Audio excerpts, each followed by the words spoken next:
Last class में अपन यकृत कर्मी का शारीरिक संगठन या उसकी संरचना के बारे में पढ़ा था। आज अपन पढ़ेंगे यकृत कर्मी का जीवन चक्र। जो लीवर फ्लूक होता है यकृत कर्मी, ये अपना जीवन चक्र 2 प्रकोष्ठों में पूर्ण करता है। ठीक है, यानी अपने जीवन के पूर्ण जीवन काल के अंदर 2 प्रकोष्ठों के अंदर ये निवास करता है। इन्हीं के अंदर इनका जो पूरा जीवन चक्र होता है। प्रथम प्रकोष्ठी होता है इसका कशेरुकी प्राणी, जहां पर अपन ने कशेरुकी प्राणी के रूप में लिया है भेड़। जबकि द्वितीय प्रकोष्ठी होता है घोंगा। ठीक है, तो घोंगा जो प्रथम प्रकोष्ठी है कशेरुकी प्राणी, इसके अंदर पाई जाती है इनकी वयस्क अवस्था, जबकि घोंगे के अंदर पाई जाती है इसकी लार्वा अवस्थाएं पाई जाती है। ठीक है, तो अब अपन देखते हैं जो भेड़ होती है इसके अंदर इसकी वयस्क अवस्थाएं निवास करती हैं। वयस्क अवस्था मैथुन की क्रिया करते हैं और मैथुन की क्रिया के पश्चात अंडे देती हैं। अब ये जो अंडे हैं ये भेड़ के आहारनाल से होते हुए या मल द्वार से होते हुए मल के रूप में शरीर से बाहर उत्सर्जित, मल के साथ इसको शरीर से बाहर उत्सर्जित कर दिया जाता है। अब जैसे ही ये अंडे उचित तापमान, नमी व अम्लीयता, उचित तापमान, नमी व अम्लीयता के संपर्क में आते हैं, स्फुटित हो जाते हैं। स्फुटन से इनकी जो प्रथम लार्वा अवस्था होती है, प्रथम लार्वावस्था, मिरासीडिया अवस्था, ये बाहर आते हैं। यानी अंडर स्फुटन से मिरासीडिया बाहर निकलते हैं। अब ये मिरासीडिया जल के अंदर तैरते रहते हैं।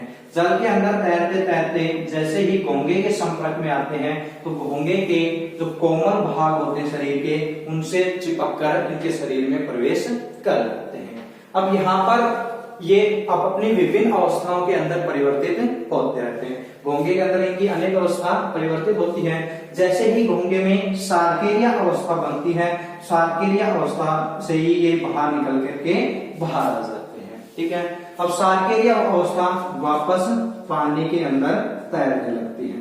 जो सार्केरिया लार्वा होते हैं ये पानी के अंदर तैरने लग जाते हैं। अब जैसे सार्केरिया अवस्था तैरते रहते हैं, ये बदल जाते हैं मेटासार्केरिया के अंदर।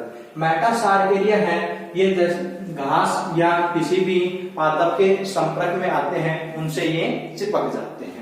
घास या पादप को ग्रहण करते हैं कशेरुकी प्राणी भोजन के रूप में। जैसे ही ग्रहण करते हैं इनके द्वारा तो ये मेटासार्केरिया अब वापस भेड़ के अंदर प्रवेश कर जाते हैं और यहाँ पर ये उसके यकृत के अंदर प्रवेश कर करके यकृत को नुकसान पहुंचाने का कार्य करते हैं। इसलिए ही इसको यकृत कर्मी कहा जाता है। मतलब वापस ये जनन की क्रिया करते हैं, जनन से अंडे देंगे, अंडे से इनकी पहले मिरासीडिया अवस्था बनेगी, उसके बाद मध्य प्रकोष्ठी के अंदर ये प्रवेश करता है, उसके बाद सार्केरिया अवस्था में बाहर निकलता है मध्य प्रकोष्ठी से, सार्केरिया से मेटासार्केरिया, मेटासार्केरिया घास पे चिपकेगी और फिर वापस ये कशेरुकी के अंदर प्रवेश कर जाता है। जो प्रथम प्रकोष्ठी होता है वो होता है कशेरुकी। इसके अंदर जो लीवर फ्लूक है वो 6 से 12 सप्ताह तक रहता है। जबकि मध्य प्रकोष्ठी होता है इसका घोंगा, इसके अंदर 4 से 6 सप्ताह निवास करता है। 4 से 6 सप्ताह इस प्रकोष्ठी के अंदर पाया जाता है। ये तो था यकृत कर्मी का जीवन चक्र। तो यकृत कर्मी है, इनके नेक्स्ट आएंगे आर्थिक महत्व। आर्थिक महत्व इनका कुछ नहीं है, सारी हानियां होती हैं। जैसे ही ये कशेरुकी प्राणी के यकृत में प्रवेश करते हैं तो यकृत व पित्त वाहिनियों को क्षतिग्रस्त पहुंचाते हैं, जिसके कारण जो कैल्शियम भवन है उसकी क्रिया होने लग जाती है। कैल्शियम भवन की क्रिया के कारण इनके जो पित्ताशय है उसके अंदर पथरी, जो स्टोन गाल स्टोन होता है, उनका निर्माण हो जाता है।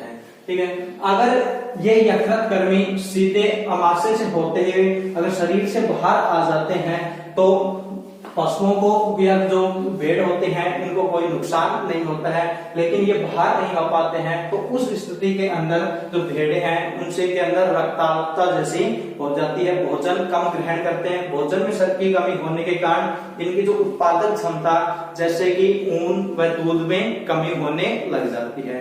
लास्ट में सही उपचार न मिलने पर या उपचार न होने के पर ये पशु हैं ये मर जाते हैं, जिसके कारण पशुपालकों को आर्थिक हानि उठानी पड़ती है।